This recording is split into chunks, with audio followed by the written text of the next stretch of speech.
छत्रपतींचा पुतळा सुरक्षित जागी स्थानांतरित करण्याच्या मागणीसाठी गावकऱ्यांच्या उपोषणाचा तिसरा दिवस. उपोषणाची दखल अद्याप प्रशासनाने घेतली नसल्याचा गावकऱ्यांचा आरोप.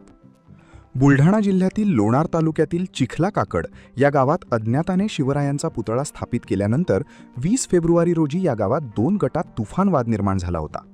हा वाद इतका टोकाला गेला होता की गावात संचारबंदी लागू करण्यात आली होती. आमची प्रशासनालाच मागणी आहे. आमचं भांडण प्रशासनासोबतच आहे. गेली 4 महिन्यापासून आमच्या गावात जे वातावरण निर्माण झालेलं आहे, प्रशासनाने एकदाही आमच्या गावाची दखल घेतलेली नाही. आज जे आमच्या गावाचा जो विरोध आहे, हा पुतळ्याला अजिबात नाही. पहिल्या दिवसापासून आमचे सर्व नागरिक जे काही सांगतात, ही हक्काची जागा आहे, हे गावाच्या हक्काची जागा आहे, त्यासाठीच हा विरोध होता. पुतळ्याला आजही विरोध नाही, कालही नाही, उद्याही राहणार नाही. परंतु प्रशासन आजही झोपेले, कालही झोपेल होतं, उद्याही झोपेलच राहणार आहे, असं आम्हाला वाटतंय. कारण 3 दिवस झाले इथं सगळे जमा झालेले. आज कोणी आमच्याकडे येऊन पाहायला तयार नाही. कोणी बिमार पडतंय, कोणी हॉस्पिटलमध्ये भरती करणं चालले, कोणाची कशाचीच गरज राहिलेली नाही प्रशासनाला. आमचं भांडण फक्त प्रशासनासोबत आहे की आज आम्हाला आमच्या हक्काची जागा द्यावी. आम्हाला याच्याबद्दल दुसरा काहीच गरज नाही. तुम्ही पुतळा चांगल्या ठिकाणी मांडाव, आम्ही त्यासाठीच गाव वर्गणी करू, सगळे तयारी आमची त्याच्यासाठी. पण आज जोपर्यंत प्रशासन आम्हाला उत्तर देत नाही, तोपर्यंत इथून एकही महिला हटणार नाही. प्राण गेला तरी चालन, जीव गेला तरी चालन, पण सगळ्या महिलाच्या वतीने मी सांगते की एकही महिला इथून जाणार नाही, पुरुषही जाणार नाही.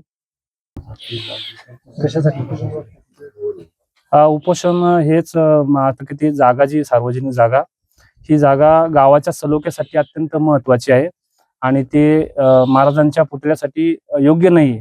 तर तो महाराजांचा पुतळा योग्य ठिकाणी पर्यायी जागेवर शोधून स्थलांतर करून तिथं स्थापित करावा, त्यासाठी पूर्ण गाव तयार आहे. आणि प्रशासनानं आज दुसरा दिवस कुठलीच दखल घेतलेली आहे. इथं जवळपास एक 500चा जमाव सामूहिक जो गाव आहे, हा 500 लोकांपर्यंत जमलेला आहे. त्यामध्ये वयोवृद्ध लोक आहेत, लहान लहान मुलं आहेत, मुली आहेत, हे सर्व उन्हातानाचे इथं बसलेले आहेत. त्यांच्या तब्येती बी खालवायला लागलेल्या आहेत.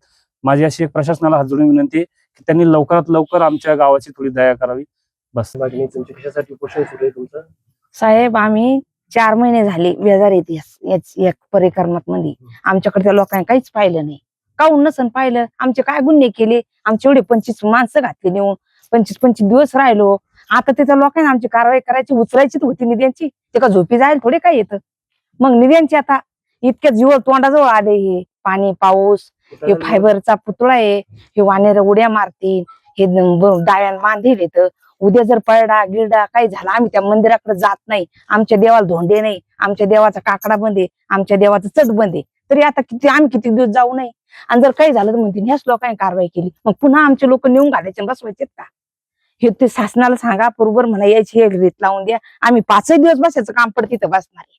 पण आम्हाला ते आम्ही मार्गशीर लावून आम्ही 2-2 हजार वर्गणी करू, पण आम्ही तिथं देव बाबा बसवायचे तिथं बसू. आमची बंदेल मागणी यायची, दुसरं काहीच नाही. आमचं काहीच नाही म्हणणं.